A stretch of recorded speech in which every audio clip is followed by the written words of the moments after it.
Bienvenue dans ce nouvel épisode, ça fait longtemps. J'espère que vous allez bien, bienvenue dans cette saison 2, épisode 1 du podcast Mieux vaut fait que parfait. Nous sommes actuellement mardi 18 novembre, 17h17 très exactement. Et c'est la reprise du podcast que j'avais arrêté pendant un long moment. On reviendra sur le pourquoi, du comment dans les autres épisodes. L'épisode d'aujourd'hui, on va aller un petit peu droit au but, il va être un petit peu freestyle. Pour ceux qui avaient suivi les précédents, il y avait toujours 3 parties. La semaine vers la liberté, le thème principal du podcast, puis vos questions. Je vous invite évidemment à poser vos questions suite à cet épisode, que ce soit sur YouTube, Spotify ou sur mon compte Real Amaury Vermersch, sur lequel je partage aussi ce podcast. Dès que l'envie vous en prend, comme ça je reprendrai vos questions pour les prochains épisodes. Mais dans l'épisode du jour, on va aller droit au but. Petite remarque pour ceux qui se diront que le podcast a glow down en termes de visuel.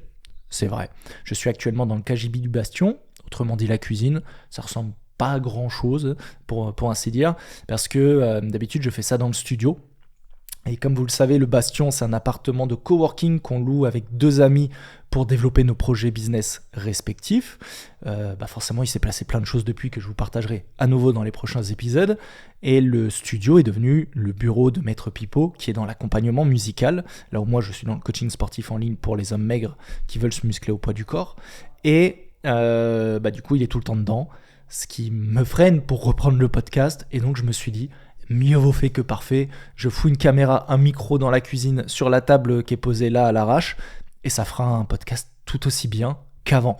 Certes visuellement un peu moins stylé pour ceux qui regardent sur YouTube, mais si vous l'écoutez sur Spotify ou autre, le son c'est exactement le même, étant donné que c'est le même matériel. Donc vous verrez même pas la différence. Mais pour ceux qui sont curieux, vous verrez que visuellement le décor est un peu moins sympa. Moi je suis toujours aussi beau, évidemment, vous inquiétez pas.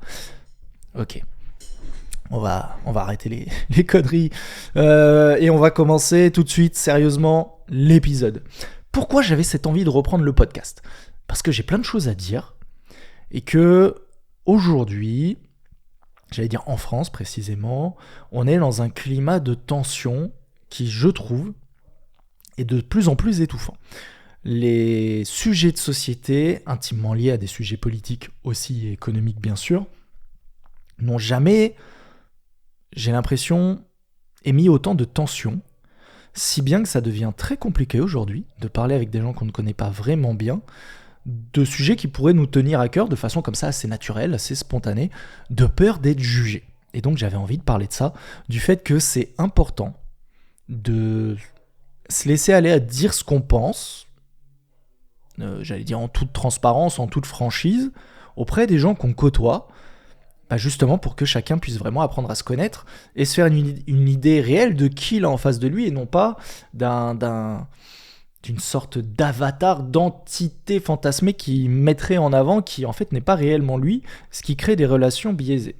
Alors j'entends que c'est pas facile selon les sujets que l'on souhaite aborder, surtout quand on va dire sur 2 personnes pour polariser volontairement le sujet, qui sont une de droite, une de gauche, voire d'extrême droite et de l'autre d'extrême gauche, et donc avec des idées en général diamétralement opposées, c'est le concept, et qui en général ne peuvent absolument pas s'entendre, et je trouve ça dommage que les gens n'osent pas dire ce qu'ils pensent, que ce soit d'un côté comme de l'autre, même si on est bien d'accord, on est dans une société qui permet beaucoup plus à toutes les idées, on va dire, associées à la gauche, de librement s'exprimer que celles associées à la droite, très souvent qualifiées de mal, de néfaste, de raciste, de fasciste, de tout ce que vous voulez, et qui en découle.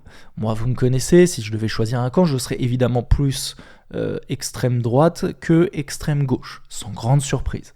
J'ai même envie de dire je serais plus à l'extrême droite de l'extrême droite parce que je trouve qu'il n'y a pas d'extrême droite en France. C'est pour dire, étant donné que moi ce que j'aime c'est le côté très libéral et il n'y a pas vraiment de libéralisme en France, même dans l'extrême droite. C'est un peu mon problème. Et j'ai même plutôt tendance à dire que la droite c'est la gauche, donc des communistes. Simplement ce sont des communistes qui n'aiment pas l'immigration. Donc c'est un sujet intéressant à aborder, mais ça n'en reste pas moins des gauchistes. Donc même si vous êtes team RN, toutes ces choses-là, pour moi, c'est juste de la gauche qui n'aime pas l'immigration, concrètement. Mais sinon, même combat. Bon, j'irai même plus loin en disant, là il y en a peut-être que j'ai déjà agacé en disant ça, j'irai même plus loin en disant que je ne crois absolument pas dans le système politique, que je ne crois absolument pas que la démocratie, que le système dans sa forme actuelle puisse apporter quoi que ce soit aux gens, ne puisse résoudre quelques problèmes que ce soit pour le peuple. Je pense juste que c'est fait pour une élite qui en tire un maximum de profit et qui chie sur le peuple, qui tout simplement participe à cet énorme cirque en espérant qu'en élisant les bonnes personnes qu'on n'a rien à foutre d'eux, leur vie va s'améliorer, ce qui ne sera évidemment pas le cas. Et ça, que ce soit de droite comme de gauche, qu'on soit bien clair. Donc concrètement, je ne vote même pas, c'est pour vous dire, étant donné que je ne souhaite pas participer à ce scam, j'ai même prévu plus précisément de m'expatrier, mais on en reparlera dans un autre épisode dédié à ça, peut-être le prochain d'ailleurs, en fonction de comment les choses évoluent. Bref, ça c'était pour planter le décor général. Et comme vous pouvez voir, et ce que je viens de faire avec vous, je me suis livré à cœur ouvert. Il y en a forcément, vous allez vous dire, ah, je m'y reconnais de fou dans ce qu'il raconte, génial, j'ai envie d'en savoir plus. Il y en a, vous êtes peut-être déjà en train de vous dire, c'est qui ce fou furieux ? Il faut le détruire, il faut le bannir des réseaux, il peut avoir un discours extrêmement dangereux. Libre à vous de le penser. Finalement, je vous connais même pas, je sais même pas qui vous êtes en réalité, et ce que vous pensez ne va pas altérer ma vie, aux dernières nouvelles. Donc, je vous dis ce que je pense, et puis c'est comme ça. Et puis, quelque part, au moins vous savez à qui vous avez affaire en face de vous. Vous savez pas à vous dire, ah bah j'ai affaire à quelqu'un qui se prétend porteur de valeurs que moi je défends, alors qu'en fait pas du tout. Vous connaissez comment je suis, vous savez comment je fonctionne, de là, vous faites la part des choses, vous prenez pas, ça c'est votre affaire, libre à vous.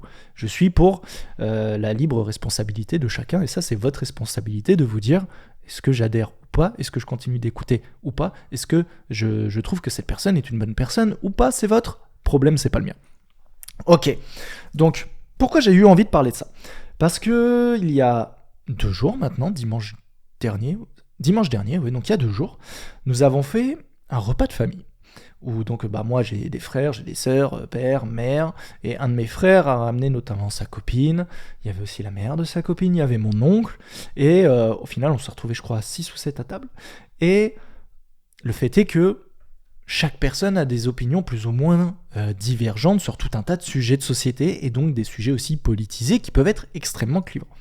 Et ce que j'ai apprécié dans le moment qu'on a passé ensemble, même s'il y a plein de choses qui nous opposent, c'est qu'on a pu parler très librement, même s'il y avait quelques pics qui pouvaient survenir, de nos différentes opinions et de pourquoi on pensait telle chose ou telle chose, pourquoi on était d'accord ou pas d'accord avec un tel ou un tel, même si on pourrait dire, pour caricaturer, que certaines personnes sont très très à gauche et d'autres plutôt très très à droite, à savoir moi en l'occurrence. Et en temps normal, c'est des situations qui sont assez rares parce que souvent, ça finit en bain de sang, disons-le, ça s'engueule, ça s'insulte, ça dit que l'autre est un con qui va détruire le monde, et ça en reste là. Et c'est quelque chose que je trouve dramatique, parce que j'ai remarqué ces derniers temps que beaucoup de gens, dans leurs relations personnelles, professionnelles, amoureuses, amicales, notamment quand elles ont des idées plus de droite que de gauche, les idées de droite étant plus facilement cataloguées comme néfastes, méchantes, fascistes et tout ce que vous voulez, que celles de gauche, n'osaient pas dire ce qu'ils pensaient, de peur d'être jugés, de peur d'être rejetés, de peur d'avoir des problèmes aussi potentiellement, parce que des problèmes professionnels, ça peut arriver, on en a déjà vu, c'est pas nouveau, la cancel culture, alors quand c'est, on va entre guillemets dire utilisé à mauvais escient, est-ce qu'il y a vraiment un bon usage de ça ? Je ne suis pas convaincu, mais vous comprenez l'idée.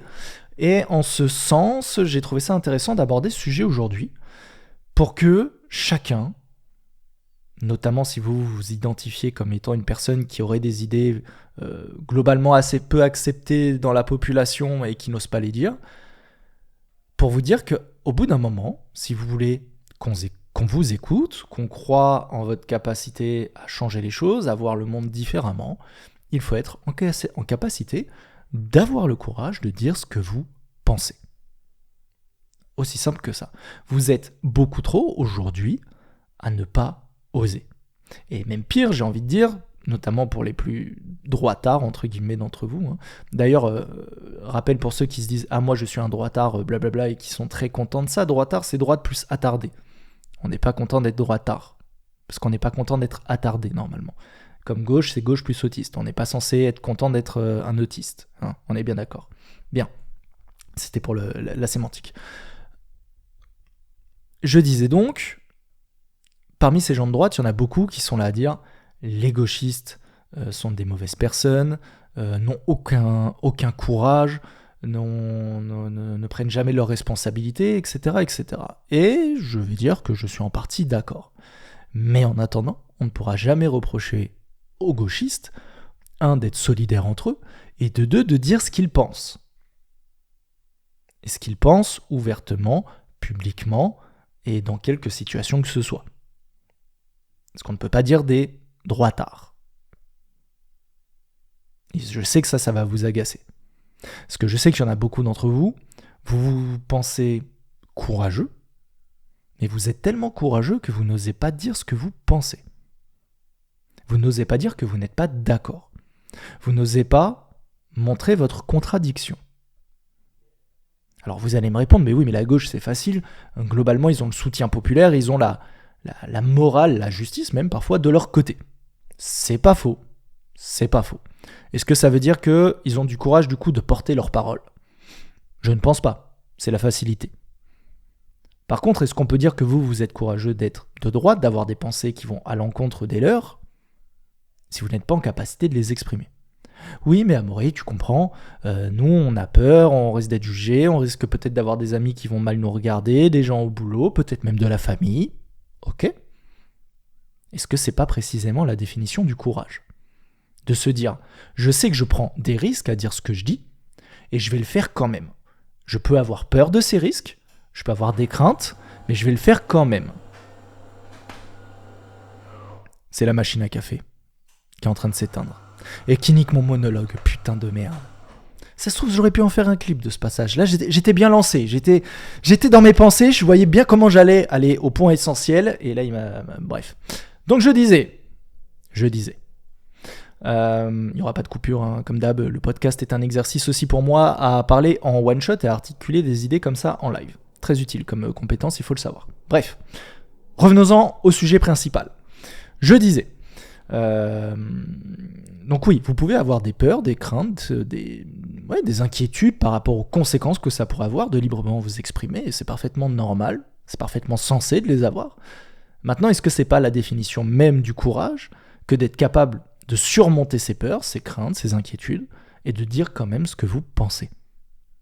Si vous vous définissez comme étant des personnes courageuses, la base même de la chose, c'est d'être capable de surmonter ses peurs et d'y faire face. Et donc en vous taisant, vous ne faites pas preuve de courage. Au contraire, vous faites preuve de lâcheté. Je ne dis pas que cette lâcheté n'est pas compréhensible, mais vous faites preuve de lâcheté. Et après, vous vous étonnez aussi, et ça c'est assez marrant, de voir que le discours, on va dire, de gauche est plus omniprésent et plus facilement entendable. Oui, mais parce que ce sont eux qui répètent sans cesse ce qu'ils ont envie de dire, ils ont bien le droit de le dire. Et c'est vous qui vous taisez. Ne vous en plaignez pas. Ne vous plaignez pas si vous n'agissez pas. Vous les laissez s'exprimer, vous n'osez pas dire ce que vous pensez, vous n'osez pas aller sur le terrain de la contradiction de peur des sanctions, ne vous étonnez pas qu'ils continuent. C'est aussi simple que ça. Et surtout, ne les traitez pas de lâches, alors que c'est vous qui manquez de courage. Responsabilisez-vous. Dites les choses. Maintenant, comment faire ça, on va dire, intelligemment ? Je ne dis pas que ça veut dire que dès qu'il y a quelque chose qui ne vous va pas dans une conversation, vous devez sauter à pieds joints dedans et insulter les personnes qui disent quelque chose qui ne vous convient pas. On est bien d'accord, faites preuve de bon sens et d'intelligence sociale. Mon point, il est simplement de dire que quand vous avez l'occasion de vous exprimer, de façon totalement, j'allais dire, civilisée, l'un n'empêche pas l'autre, sur des sujets qui vous tiennent à cœur et avec d'autant plus des gens que vous jugez intelligents, intéressants et de valeur pour vous, donc des proches, vos amis, de la famille, peut-être votre compagne ou votre compagnon, si vous êtes une femme qui m'écoutez. Je pense pas qu'il y en ait beaucoup, mais supposons quand même, avec un peu de chance, il y en aura peut-être une ou deux, osez en parler. Il y a de plus en plus de couples, et j'ai eu l'occasion de constater ça récemment, de plus en plus de couples qui ne connaissent même pas les pensées profondes de leur partenaire. Politiquement. Alors, politiquement, c'est pas tellement le fait que ce soit politique qui m'intéresse, mais sur des sujets de société clés qui reflètent certaines valeurs clés pour la personne. Je trouve ça dramatique. Tout ça parce que l'autre a peur d'être jugé par rapport aux pensées qu'il peut avoir. Et donc il préfère se dire, j'évite ces sujets-là, je vais que dans les sujets où je sais que ça va dans le sens de l'autre, que ce soit l'homme comme la femme, peu importe, dans les deux cas c'est un problème. Et du coup je ne parle pas avec mon compagnon de ces sujets potentiellement de discorde parce que j'ai peur que ça se passe mal. C'est dramatique. C'est dramatique. Comment ça se fait ? Au sein du cercle familial, c'est pareil. Moi, j'ai toujours parlé très librement de ce que je pensais avec mes parents, avec mes amis. Du coup, forcément, j'ai aussi un entourage proche qui, globalement, a des pensées relativement similaires aux miens sur tout un tas de sujets de société. Parce que c'est normal, on a des atomes crochus sur le socle de valeurs que ça définit derrière. Et d'ailleurs, vous êtes beaucoup à vous étonner, ou plutôt... Non, je vais le tourner différemment.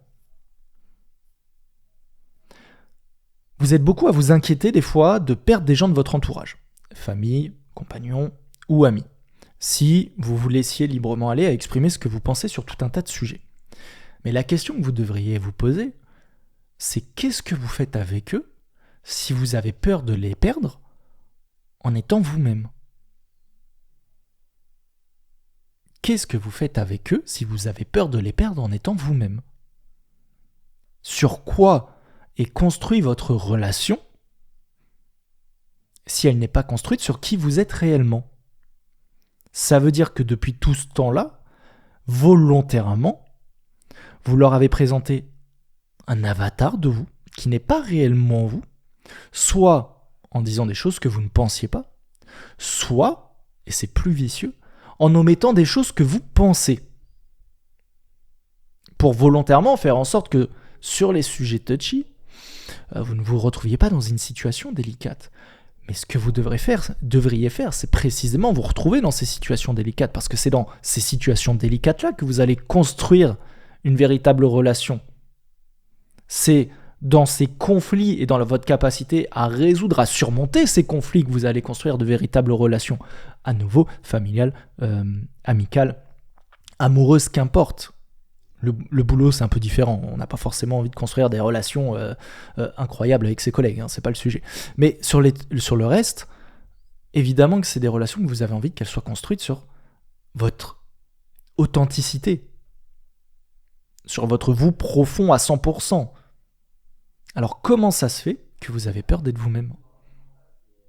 Et là, le problème, ce ne sont pas vos amis, ce ne sont pas vos proches qui pourraient supposément mettre fin à la relation si vous vous laissiez aller librement. Le problème, c'est vous. Parce que eux, ils ont construit aussi un lien avec ce que vous leur avez présenté. Donc si depuis ces mois, ces années, vous leur avez présenté un avatar, un demi-vous, on va dire, un vous partiel, incomplet, et qu'ils ont créé une relation avec ce vous partiel et incomplet, ne vous étonnez pas que le jour où vous allez présenter le vous réel, qu'il soit surpris et que peut-être même il se sente trahi dans la relation.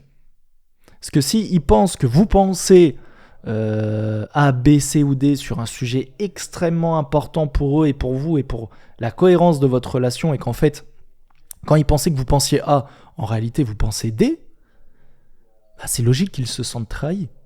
Et là, le problème, c'est pas eux qui réagissent mal potentiellement à apprendre cette trahison, c'est vous qui êtes à la base de cette trahison, en n'ayant de base pas été authentique et sincère avec eux.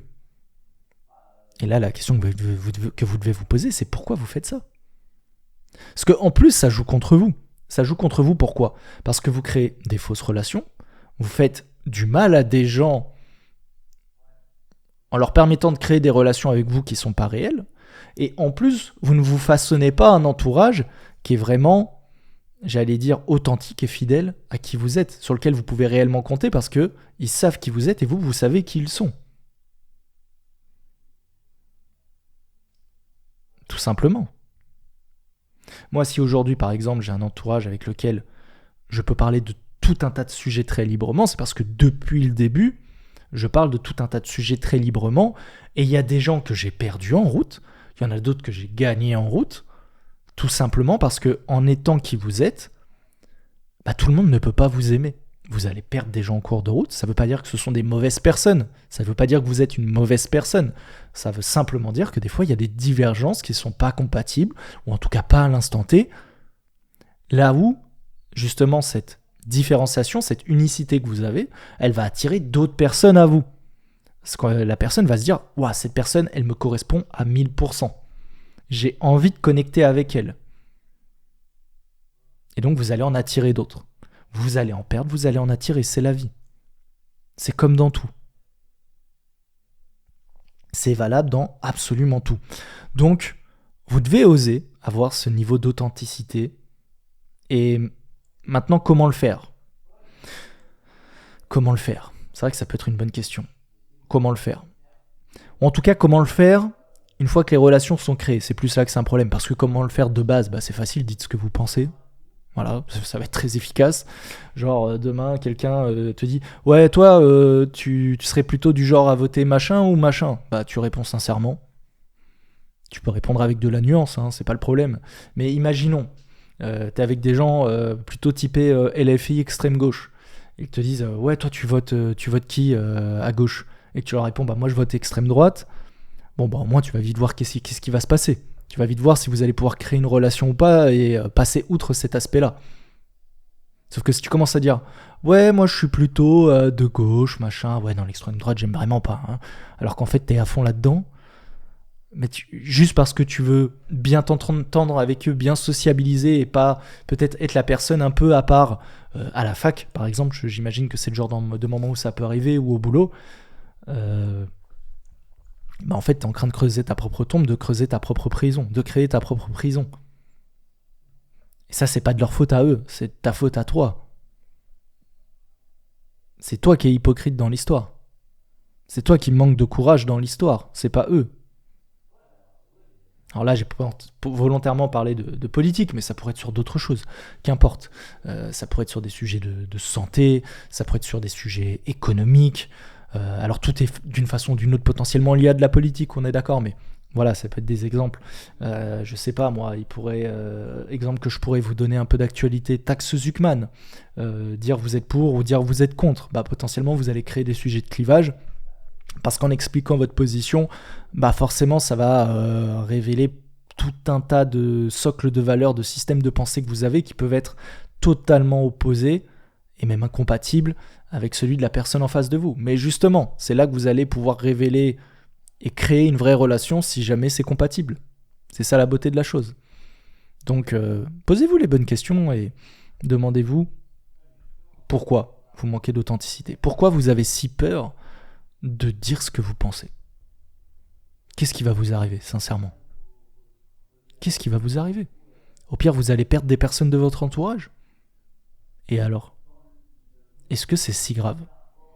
Demain, vous allez peut-être perdre votre compagnon ou votre compagne. Tant mieux. Vaut mieux que vous la perdiez ou le perdiez maintenant, avant d'aller plus loin dans votre relation, de peut-être habiter ensemble, avoir des projets ensemble, avoir une famille ensemble, alors qu'en fait, depuis des années, vous construisez une relation sur quelque chose qui est faux. Vaut mieux le savoir avant. Ça me paraît intéressant. Alors sur le moment, ça va peut-être piquer de se dire, à cause de ça, on va se séparer. Bon, je suis pas sûr que vous vous sépariez uniquement à cause de ça, si ça arrive, mais vous avez compris l'idée. Au moins, vous savez où vous en êtes, et vous savez que vous allez pouvoir construire autre chose avec quelqu'un qui est vraiment aligné avec vous. Pareil pour vos proches, pareil pour votre famille. Soyez authentique. Maintenant, petite parenthèse, faites ça en bonne intelligence. Comme je le disais tout à l'heure, ça ne veut pas dire sauter les deux pieds dans le plat dès qu'il y a un sujet un peu clivant et dire « Oh non, moi je pense vraiment ça, regardez, moi je pense ça, moi je pense qu'il faut je sais pas quoi. » Non. Faites ça en bonne intelligence, parlez-en normalement, avec des gens où vous estimez que ça a un intérêt, vous immiscez pas dans toutes les conversations dès que vous en avez l'occasion, alors que les gens potentiellement s'en foutent complètement de ce que vous pensez, que vous soyez d'accord ou pas avec eux, vous allez juste perdre du temps. Voilà, choisissez vos conversations, mais ça c'est vrai, d'autant plus vrai là-dedans, mais c'est vrai dans tout. Donc j'avais envie de parler de ça. Et ouais, osez dire ce que vous pensez. Osez dire ce que vous pensez, vous verrez, ça crée des meilleures relations. Moi, j'ai jamais eu des relations dans lesquelles je me sens aussi bien que depuis que je dis simplement ce que je pense. Et bon, en l'occurrence, moi, je le dis aussi sur les réseaux, donc ça joue, forcément. Forcément, ça crée du clivage aussi. Alors, ça crée des gens qui, du coup, adhèrent à mon contenu et ont envie de l'écouter, comme peut-être vous aujourd'hui au travers de ce podcast. Et ça en crée d'autres qui vont me détester et qui vont faire du contenu sur moi pour dire que je suis une mauvaise personne. Ça fait partie du jeu. Tant pis, il n'y a pas de problème. Voilà, on n'est pas tous d'accord sur les mêmes sujets et ça ne me dérange pas du tout. Mais dites ce que vous pensez. Vraiment, si vous étiez plus sincère dans vos relations sur les sujets comme celui-là, ou même plus sincère dans vos relations tout court, vous verriez à quel point ça vous permet de créer des relations moins nombreuses, mais plus fortes. À vous de voir si vous préférez de la qualité ou de la quantité. D'expérience, je vous conseille de la qualité. À vous de voir. C'est tout pour ce point. J'espère que ça aura pu faire écho chez quelques personnes. Parce qu'on est dans un moment où ça n'a jamais été aussi compliqué que d'aborder tous ces sujets. Actuellement, je trouve, la tension est vraiment palpable. Il y a des gens qui se mettent à se détester pour parfois rien, à mes yeux. Donc, je pense que l'authenticité et la sincérité n'ont jamais été autant les bienvenus. Essayez d'en transmettre un maximum. Tout simplement. Je vérifie dans ma liste que j'ai rien oublié pour aujourd'hui. Non, on est bon. On est bon. J'ai abordé tous les points que je voulais. Ce sera tout pour la reprise de ce podcast Mieux vaut fait que parfait dans un décor littéralement mieux vaut fait que parfait, qui sera peut-être probablement le décor aussi des prochains épisodes, c'est pas très grave, on fera avec. Peut-être j'en ferai même en marchant dans le parc des fois quand je me fais une balade, j'en sais rien, on verra, je me laisse carte blanche. Je vous invite à poser des questions, à réagir, à partager vos opinions sur le sujet abordé aujourd'hui, que ce soit sur YouTube, Spotify, Apple Podcast, laissez les fameuses 5 étoiles pour mettre en avant le podcast, ça fait toujours plaisir. Peut-être le partager à quelqu'un qui aurait besoin d'écouter un peu de ce que j'ai partagé aujourd'hui, si ça peut l'aider, tant mieux. Je répondrai à vos questions. Je répondrai aussi aux questions que vous me posez directement sur Instagram, RealAmauryVermersch. Et on se retrouve, j'allais dire la semaine prochaine. Ouais, peut-être la semaine prochaine. J'ai pas fixé de date. Avant, c'était une fois par semaine. Sur cette saison 2, ce sera quand ce sera. On verra bien quand l'envie m'en prend. En tout cas, là, j'ai un petit setup pratique pour parler de plein de choses. On verra comment j'improvise selon le feeling du jour. Ce matin, j'avais envie de parler, donc j'ai parlé. Très bien. Et la prochaine fois, on parlera peut-être plus de business, de projets, d'expatriation. Ah, ça peut être intéressant, il s'est passé pas mal de choses ces derniers temps. On reviendra peut-être sur le pourquoi du comment le podcast a été arrêté, j'ai envie de le reprendre. Le business, comment... Je ne sais pas, nous verrons bien. En tout cas, c'était un plaisir de vous reparler. Je vous souhaite une très bonne fin de journée. Moi, il est 17h45, on a fait 30 minutes de podcast, c'est très bien. Au prochain épisode, portez-vous bien.